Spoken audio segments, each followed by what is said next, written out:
I think I'm live. I'm doing this on I'm doing this on YouTube today.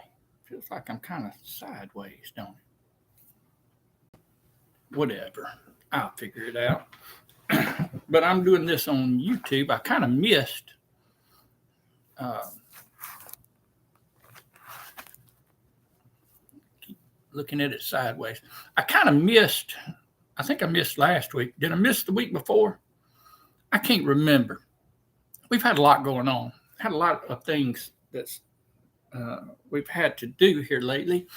And in fact, today I'm actually going to leave and go out of town again. So, not sure how long this is going to last, but at least that I wanted to come on here and say hello and speak about a few things and see what all y'all are up to. Hope everybody had a fantastic Thanksgiving. Um, I know we did. We went to my parents and then on Thursday, and then we went to Blinda's parents on Saturday. I think I got all that right. Anyway, we've been running back and forth, back and forth. Let me tell y'all what happened. I had, I got it. It's been a couple weeks. I meant to tell you earlier, but I had my mind elsewhere. Uh, a couple weeks ago, I got a text from somebody. It was a different number.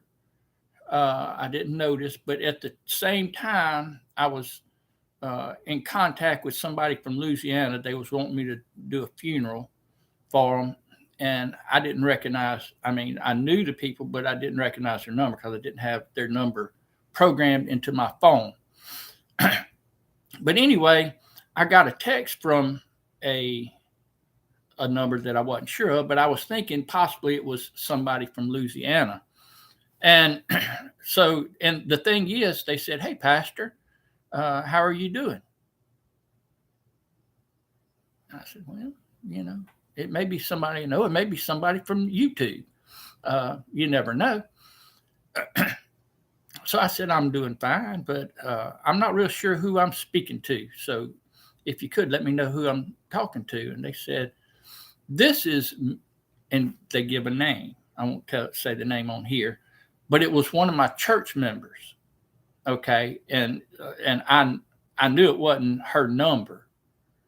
Uh, so immediately I knew right away that it was one of them scams, and they was just going to talk to me a little bit. And uh, well, I decided to play with them a little bit, and I said, "Well, how are you doing? I know that you've been in the hospital and that you're having some issues, and I plan on getting up there. It was over, like on a Friday or something like that. I plan on getting up there this weekend to check on you."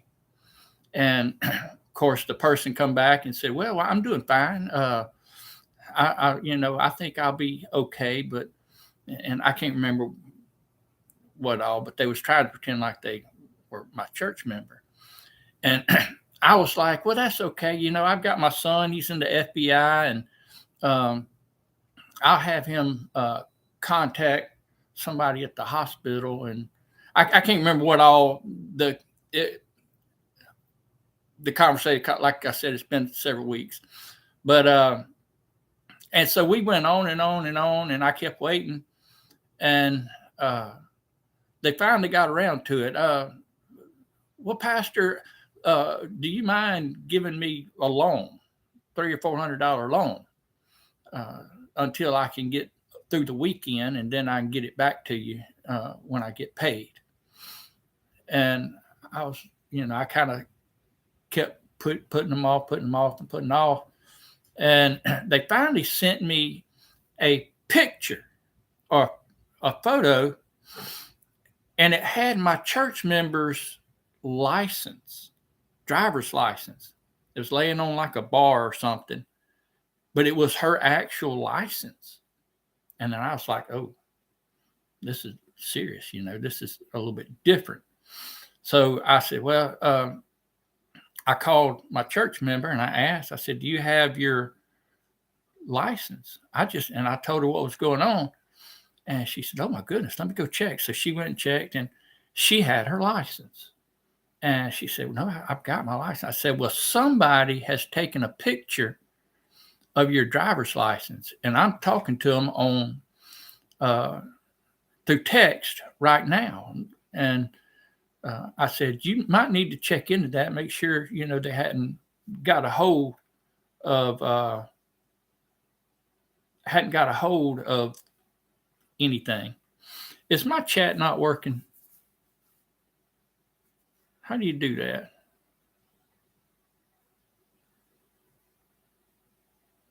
I don't know. I don't ever do. Let's see, go to top chat. Now I'm on top chat. Okay, I was on live chat and it wasn't showing anybody. Now it's working. I was like, nobody's talking. That is very unusual. So anyway, I kept talking with him or whoever it was. And I finally got off and I never did, they just kept asking about trying to get back to me sending the money. And I said, well, I'll be up there. I'll just bring it to you. I'll just bring it to the hospital. And they was like, oh, okay, just do that. And anyway, they kept coming back and say, well, I really need it now. I really need it now. Well, I told her and I talked to her about it. I said, well, I'm going to talk to a policeman. And I was up in town and I run into some of them, one of them that I knew and the other one I didn't. And I asked him about it. I said, you mind looking at this? He said, well, you need the computer guy in our department. I said, well, where can I get in touch with him? He said, he's right here. So I talked with him. I said, now, is there anything I can do about this? Do I need to report it? We need to investigate it, or what? And he said, he kind of smiled and laughed. He said, there's really nothing you can do. They buy these numbers. They get these burn phones. And I mean, they probably could. I mean, they can, like somebody told me one time, they can track the mad cow disease to a certain cow in Canada. They can figure this out. And they probably could, but the resources that it would take would probably be not worth it. And the penalty for it probably wouldn't be much and all that. It's just aggravating, that people do that kind of stuff. But I thought y'all find y'all be careful out there. There's a lot of scams going on, especially this time of year. Good morning there, PSV Odyssey. Can I push these up on the screen? No, apparently not. I'm on YouTube, so I guess I can't. Hey, Lazy Days. Good morning, Jesse. Good to see you. Rebecca, good to see you. Good morning, Miss Virginia. Okay. I only missed last week. I don't know. My days and my nights are all running together here lately. Hey, D, good morning. Appreciate you coming. DJs, family and friends, travels and more. Good to see you. Hey, Mr. Joe Leos, good morning. It's good to see you. This is Jesse's daddy. Good to see you. Appreciate you coming in.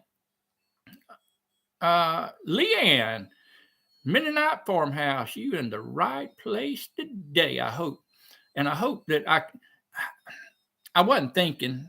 I wanted to try YouTube because my StreamYard, I mean, I don't know if it's registering my hours.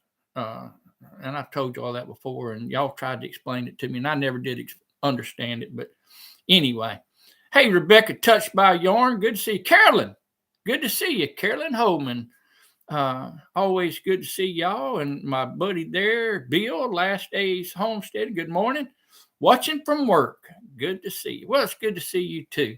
And I said earlier, I probably won't be just a whole long time today. It's turned a little chilly. Hey, Wendy, good to see you. And I'm not real sure I'm liking doing this on YouTube. I'm just going to have to see how it works out. But Okay, DJ, you're new to the channel. Good deal. I'm sure Jesse has probably already, he's put your link in there. DJ's Family and Friends, Travels, and More. Okay. Once I get around and get time, I like to go back and look and check the ones that I'm not familiar with or that are new. And that way I can check your channel out and try and help you out a little bit if I can. Sometimes we have guests on the channel, and we'd like to interview them and just kind of have people, I guess, welcome them to our community, our little community, help you get to know people and stuff like that. I said I'm going out of town. I'm actually going to the camp. I hadn't been to the camp since probably Easter. I think I went in Easter, but I don't even think I stayed. I may have stayed one day. I don't even know if I stayed the entire day. I think I may have went in. I can't remember now. Y'all know I can't remember nothing. But it's been that long. I hadn't seen my buddy Paul I seen him when we went to Louisiana, but it was just for a moment because we was running in and running out trying to get back to Mississippi. And but we hadn't had no time to sit down and talk and sit around the fire, you know what I'm saying? Catch up on life and grandbabies and stuff like that. And plus we might do a little hunting. I don't know. I may bring my 30-30 and we'll see. I don't know. I'm getting lazier and lazier as the days go by. May go in the evening sometime. I'm not, and since I'm up there, I don't have nothing else to do. So I may do it anyway, because I mean, what else you got to do? Which I'm sure there's some work and stuff that we could do up there. I'll figure it out. Anyway, I'm going to go up there, probably be up there till Thursday. I got to get back. Friday, we're supposed to have a Christmas get together with Blinda's families, Blinda's mama's side of the family. And it's that time of year, y'all. I've talked with Paul a time or two. I've talked to him several times during the week. He is doing well. He's only got like about 3 weeks of school left, of classes left.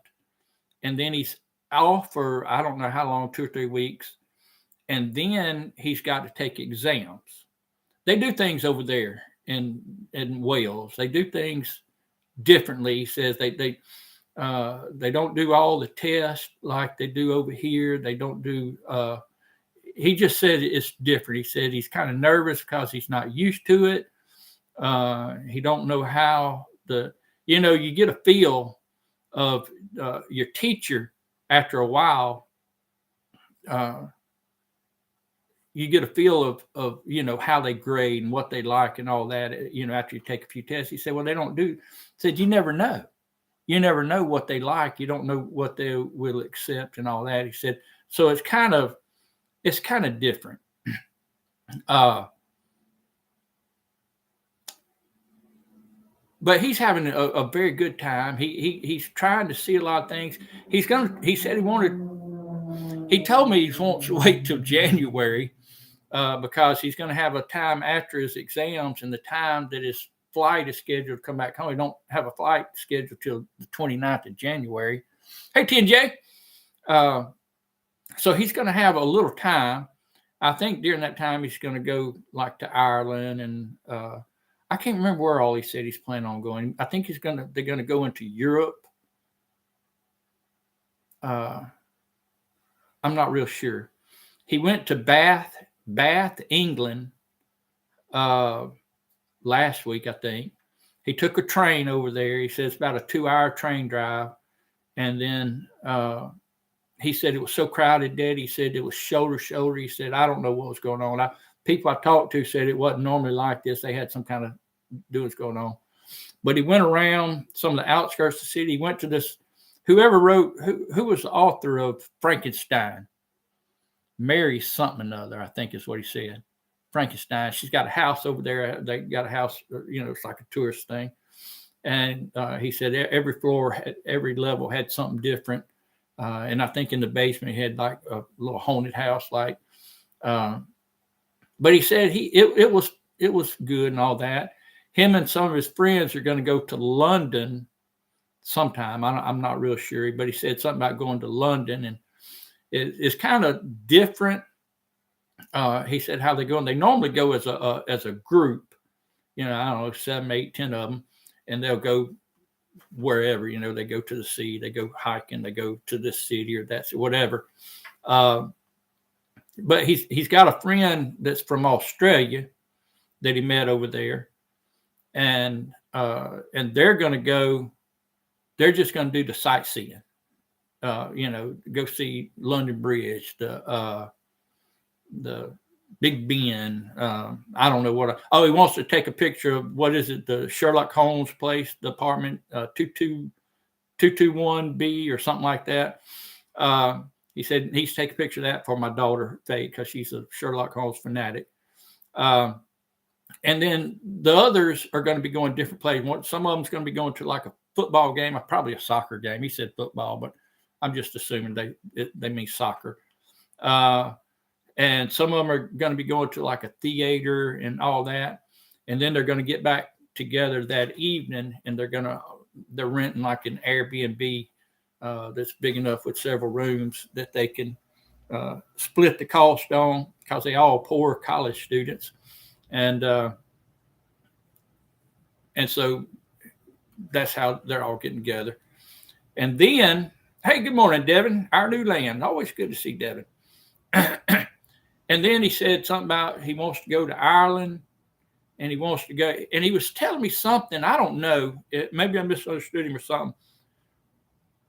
But I won't say he said there's like a tunnel that connects England to Europe over there, and it goes up under that whatever that water is over there.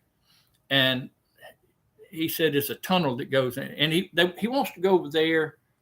He's got so much that he wants to. He just don't have time or money to do it. One of the good things is that we can put money into his account here in our little town bank, and he can access it. So, and he wanted to get a job when he was over there, but with the program that he's with, this what do you call it? Student exchange. I can't remember what they call it. Anyway, he can't. They won't allow it, and I'm sure there's probably something to do with the different customs, and I'm not real sure what the reasoning behind it is, but they don't allow the people from. It's not that the people from Wales don't allow it; it's the people from the college here, Southern Miss, I think, that won't allow it because of some reasoning. I don't know. All I cared about was that he had enough money to get home. That's all I cared about. And he could eat. We sent him 2 boxes the other day full of stuff. We've sent him, I guess that would be the third set of things that we sent him, just because, I mean, he went over there, didn't have nothing, didn't have utensils, didn't have towels, didn't have bedding, didn't have, because he just couldn't carry all that with him. So he had, he's been going to thrift stores. Channel Tunnel, rail tunnel between England and France. It runs beneath the English Channel. 50 kilometers, 31 miles long, consists of 3 tunnels, 2 for rail traffic and a central tunnel for services and security. Tunnel runs between Folkestone, England, and Saint-Gyet near Calais, France, and is used for both freight and passenger traffic. Passengers can travel either by ordinary rail coach or within their own motor vehicles, which are loaded onto special rail cars. How cool is that? Speed's high as 100 miles an hour. Trip takes about 35 minutes. So you're underwater for 35 minutes. Wow. That's pretty impressive. it has the longest undersea portion of any tunnel in the world. Okay, so it's not under the water for that long. The often considered idea of constructing under was revived by the United Kingdom and France. That's some information right there. You can always count on Jesse for some good information. What was I saying?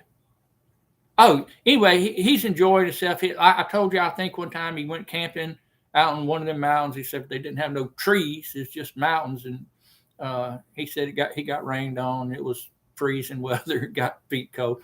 It's amazing he hadn't died. He's gone to the sea. I think, which I think they went to the Atlantic Ocean, that side of it. One time, and then they went just right. They got like a little gulf, kind of like our Gulf of Mexico, I guess. They might call it a sea or something. I don't know what they call it, but that's right there where he's at, if I'm not mistaken. I'd have to go back and look it up. Chesapeake, Wendy, that's hilarious.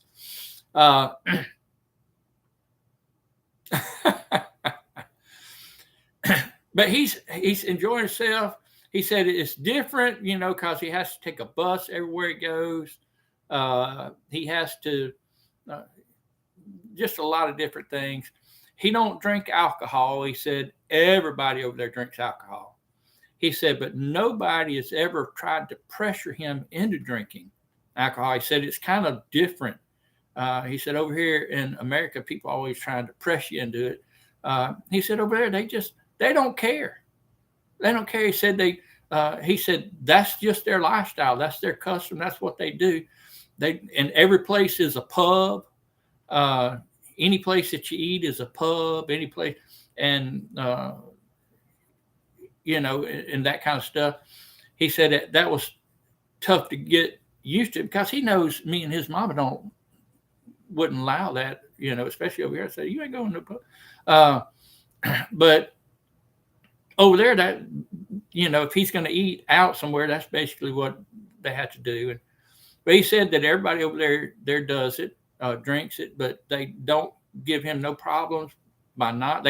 They call him the innocent one, and still, I don't know if he has any Welsh friends. He has one that he met over here in Mississippi that was, one of them. He was over here for classes, and that's where Paul met him, trying to get some information about Wales. And he's moved back, so he's met up with him a few times.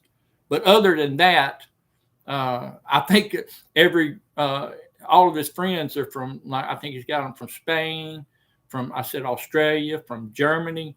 His buddy from Germany his name is David Smith. That's a good German name, isn't it? David Smith. And they laugh about it.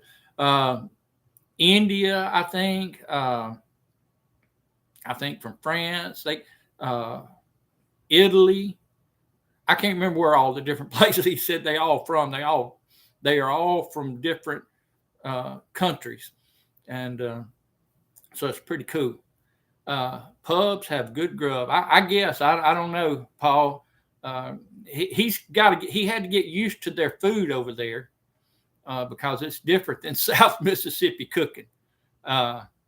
South Mississippi cooking is a little bit different. We've seen him some like Tony's Cajun seasoning and some garlic and some herbs and stuff like that. Hey, Jake Hudson, good to see you. Good morning. Yeah, I know, Wendy. That was something, that I don't get me started on the government. Don't get me started on that. I want to talk about, we've been gardening and pretty much that's the focus of where I kind of have my channel at right now. It seems to have been received fairly well. But I want to continue that, and I want to come up with ideas through the winter as far as to make something interesting and not boring. No, that's okay, Wendy. I'm messing with you. You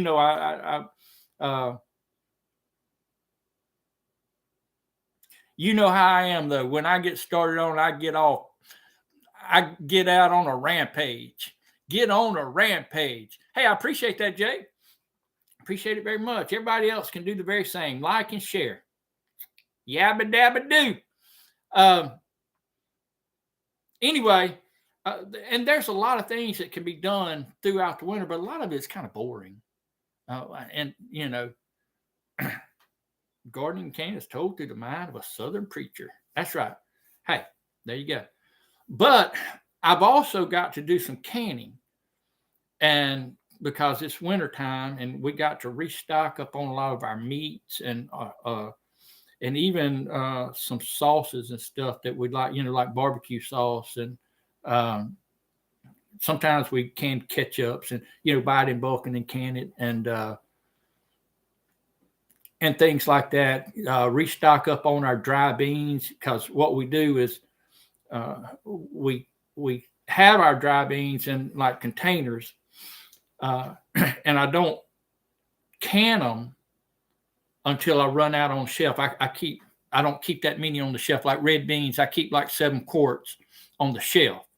And the reason I do that, because I don't want to take up room on my shelf. I can keep them in a 5-gallon bucket, and I don't have to worry about them. And then when I see them starting to get low, then I can do another 7, because I can fit 7 in my canner. I can fit 7 jars in my canner, and I just, I can, and I like it like that, because you can just pop the top on a can, put it in there, add some sausage seasoning, and good to go. Good to go. You know what I'm saying? And it's good stuff. There's a few other things that, and I know a lot of people don't do it, but I do it. I like to can mustard greens and even cabbage. I know Leanne's probably having a heart attack. She probably doesn't live. A few things like that, and I like to have them handy. I can also, which I got plenty. I don't know if I have to make any more this year, but I like to make the vinegars, the apple vinegars and whatever kind of fruit I've got. Peach, I like peach vinegar. Things of that nature. I'm here. I can Swiss chard. Oh, I got some Swiss chard. I only got one because I didn't know what it was. I've never grown it before. Didn't know what it tastes like, so I only got one to test it. But I've got one that's growing. So yabba dabba do. I'm looking forward to it. And so I've got to restock up on a lot of my canning. I got some peas and pinto beans and all that kind of stuff. I've got garlic that I need to dehydrate and do that. Y'all, since YouTube has come along, I structure whatever I do around a YouTube video. If I can make it into a YouTube video, I don't know if I will or not, because sometimes I'll say I need to just. But that's the way my mind thinks. I think, well, I've got a can, whatever, and so I say, how can I make a video out of it? And then I think, I don't need to make a video. I don't have time for that. I just got to do what I got to do. Hey, Scott, rambling with the brooms. Chuck, chuck, chuck. Good to see you, my friend. But you understand what I'm saying, that during this time, I've got some tomatoes that's in the freezer that I need to can. I've got some peppers in the freezer that I need to can. I've got some. I need to go get some celery. We like to do little jars of celery. Thank you, DJ. Appreciate that very much. We like to do little jars of celery, and because it's so handy, I don't need a lot, but it's so handy. Like if we're going to make a dressing, or sometimes I like to put it in my my gumbos or my stews or stuff like that. You can use it for anything, and so you just take the little can, dump it in. You good, and it's already pretty much cooked. I don't like the crunchy celery. Hey there, Michael. Good to see you, my friend. You're doing celery right now. And another thing, what I want to do, I want to learn how to grow celery. I've never grown celery. Everybody talks about growing celery, and I've never grown. I don't even know when you grow it. I don't even know if it'll grow in South Mississippi. But I need to find all that out. Some of y'all smart people out there, y'all need to let me know about that. Hey, Christine. Good to see you, Miss Gillum Farms. So I want to learn how to grow celery. There's several things that I want to learn. Hey, Squirrel, good to see you, my friend. There's several things I want to learn. I've learned that several herbs will do fine during the winter. I didn't know that. Well, I did know, like down here, like my rosemary, it goes through winter good. My oregano goes through winter good. My thyme goes through winter good. My sage goes through winter good. All those things. Celery needs to be watered every day. I can do that. Unless I'm out of town or something. I can get somebody else to water it. That's good. I need to look into it. I guess that makes sense because celery is pretty much water, right? Somebody said it's water. If you eat celery, if you want water with hair in it.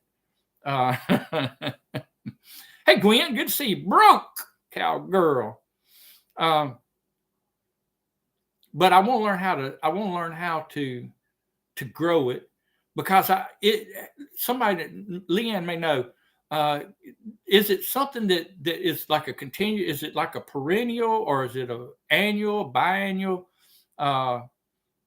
I was under the impression, and I don't know where I seen it or where I heard it or where I thought I heard it, that you just keep cutting it back and it'll come back. It'll just keep coming back. But I don't know. I don't know how it will survive the heat. I don't know how it will survive the cold. So there's a lot about it that I need to learn. Every time I start to learn about it, I get distracted by something else. I know that's hard to believe, but I do. And I'm trying to see if anybody mentioned. Nope, no celery gurus in the bunch yet. I have gotten a second half office, but it wasn't the best the second time. Huh. Well, that's all right. If I can learn how to grow it, then I don't mind having to grow it every year. Cause I do tomatoes that way. I do my squash that way and all that. I don't mind, but I would like, if I could have something to all the time grow. Just to me that's Yahoo. But I've heard that dill does good in the winter. I didn't know. I had never grown. I grew some dill one time and I got some off of it and it just died.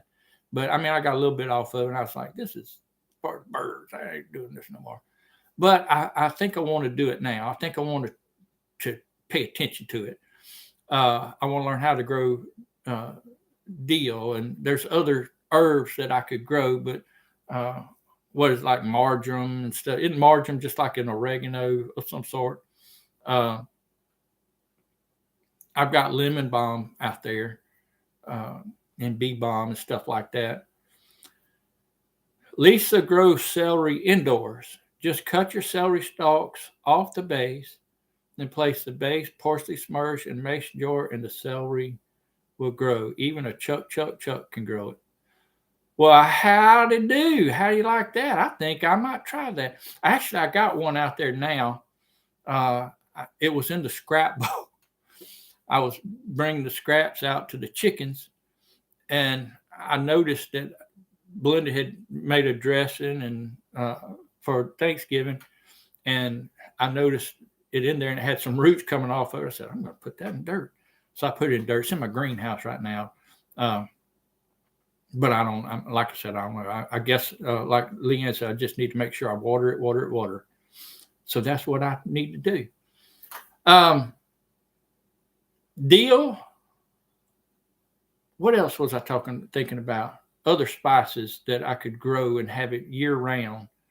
Y'all know what I want to get, like, and I don't know if it's the same as what we used to call, but they use bay leaves as seasoning. And we got them in our cabinet.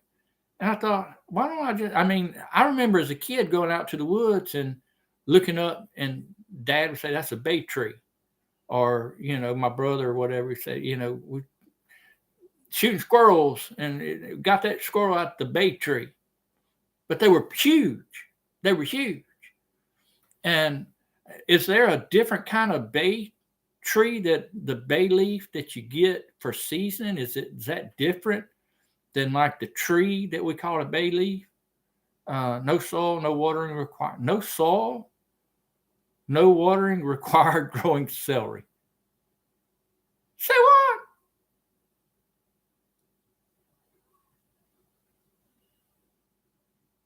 Oh, that's a YouTube video. I got you. I got you.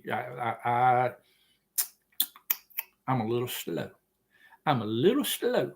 But I catch on quickly after a few weeks. Bay laurel.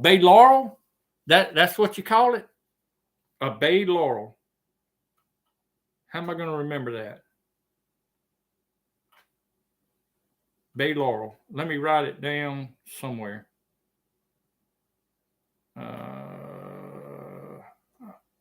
Let's see.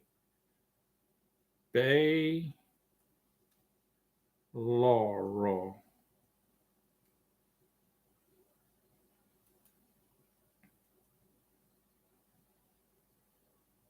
Give me just a second. I'm slow, y'all.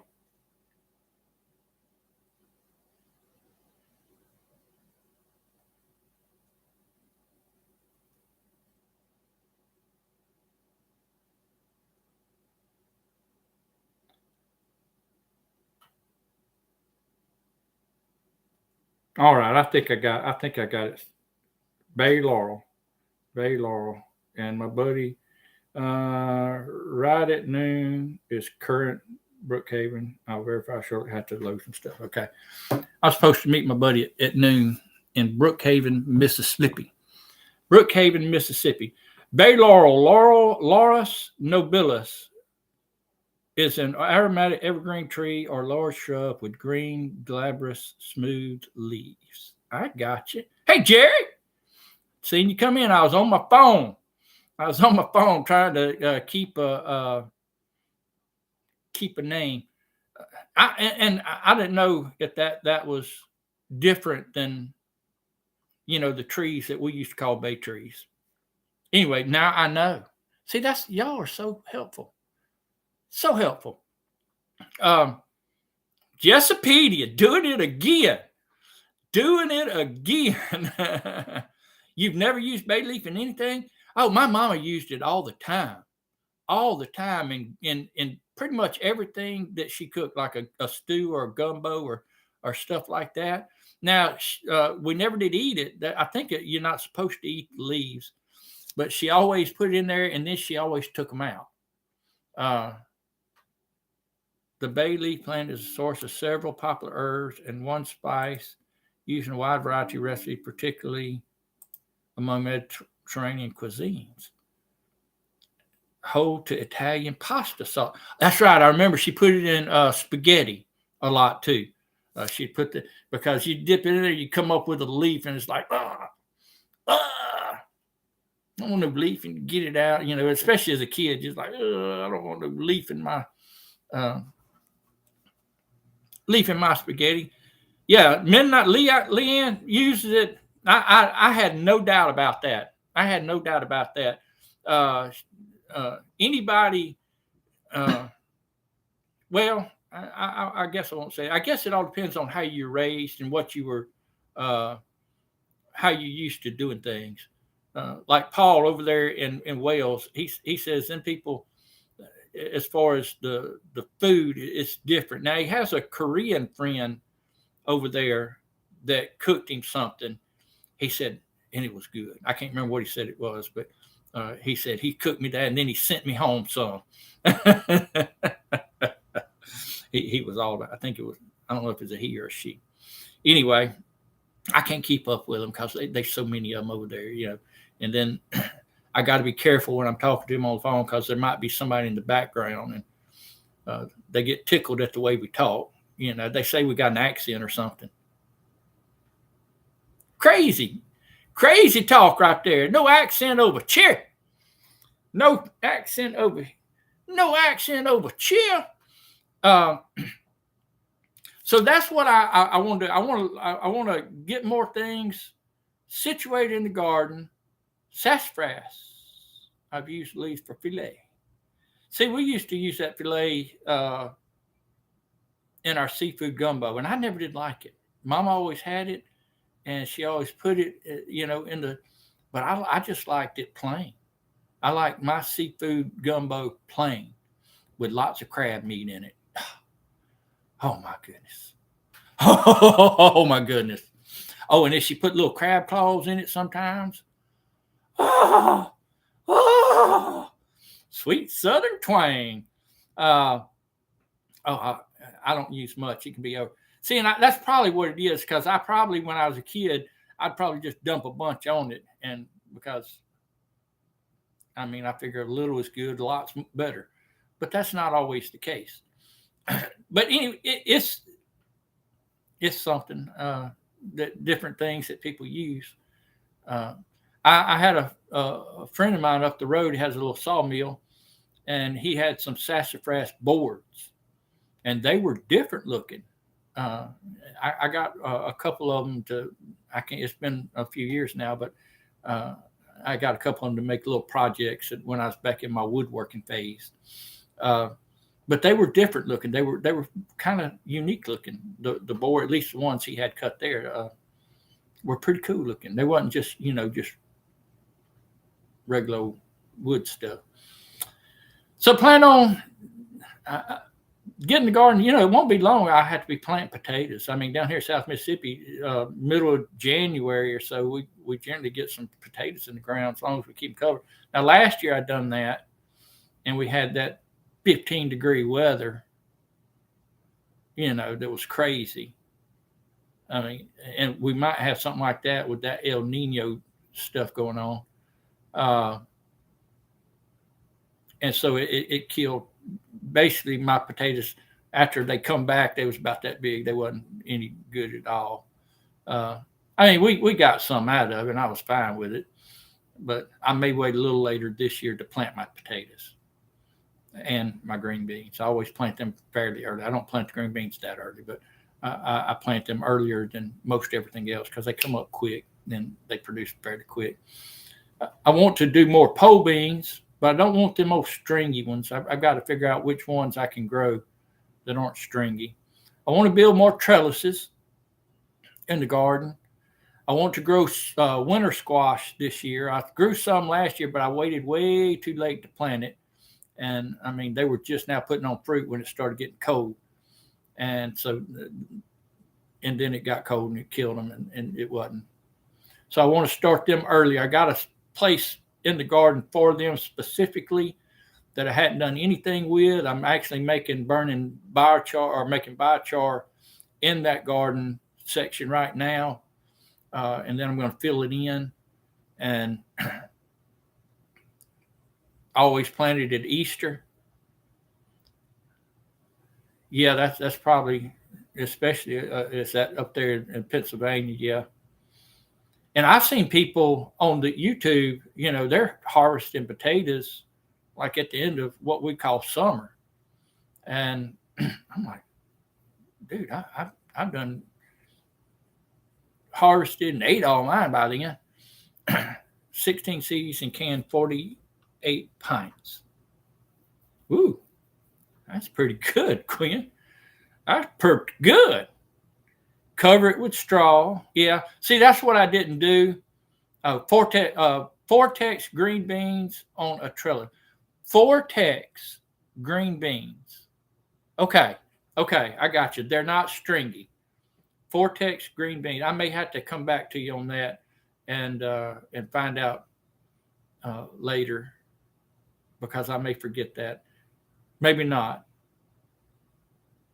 Vortex green beans. All right. Vortex.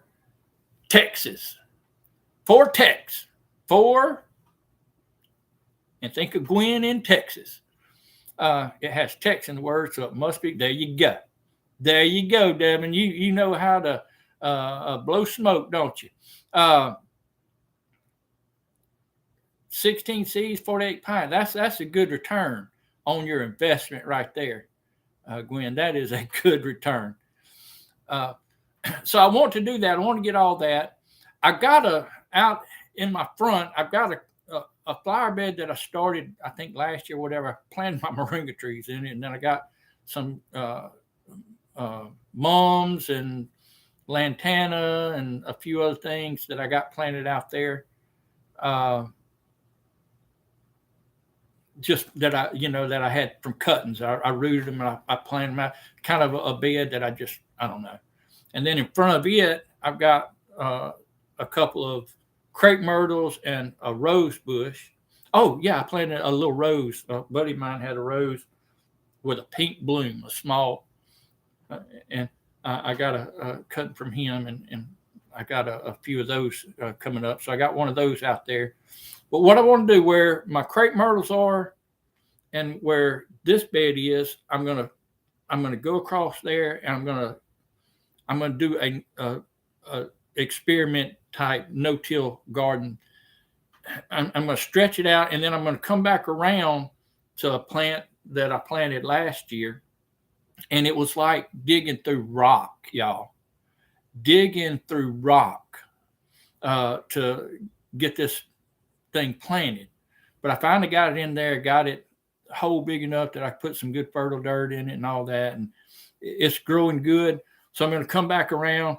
I'm going to do all that, and the simple reason for that is because the ground is so hard. It's so hard. I want to do an experiment without tilling it. I'm going to till around the sides where I'm going to have my trenches to separate it from the yard, the grass. And then I'm going to fill that in with, I'm going to put cardboard and then, some kind of mulch or something on top of it to try and keep the grass out of it. But I'm going to go on top of it. I'm going to try and kill off all the grass with either cardboard or tarp or something like that. Does that make sense? And then I'm going to try and extend that flower bed with different whatever. I don't ever have a plan. I just do with what I got. Chuck will get a pen or pencil in his Christmas stocking. Yeah. It don't matter. I've got 1,000 of them around here. But they either I can't find them, or when I do find them, they don't work. Lantana is toxic to horses, cattle, goats. I did not know that.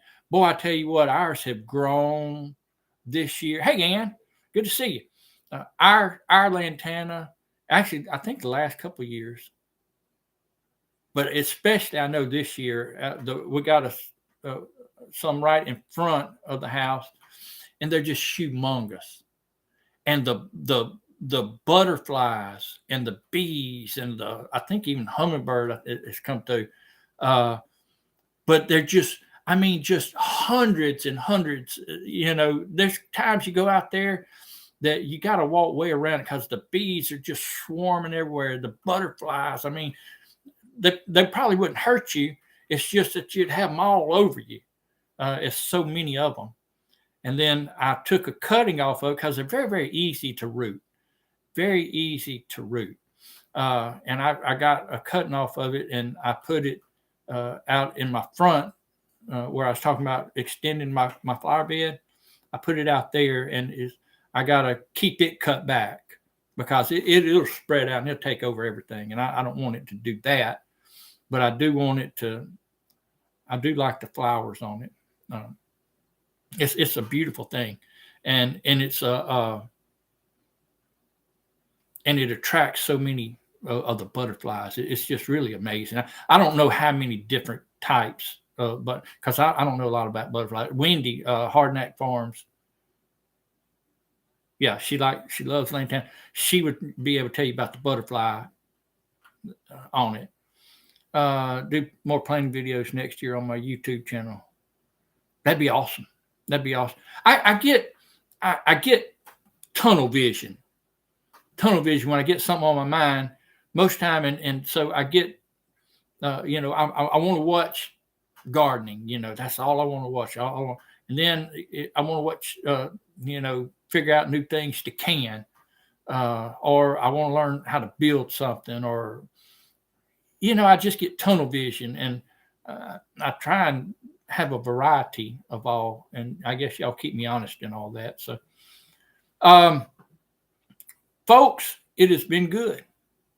It has been real. But most of all, it's been real good. I don't know if I said that right.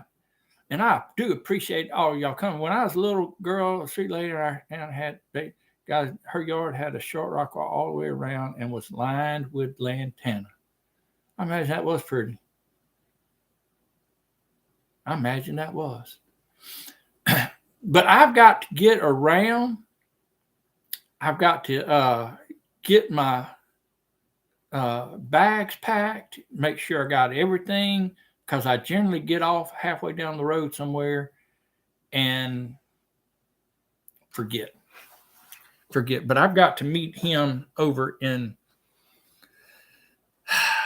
it's probably a couple of hours away. Maybe not quite a couple of hours, maybe an hour and a half.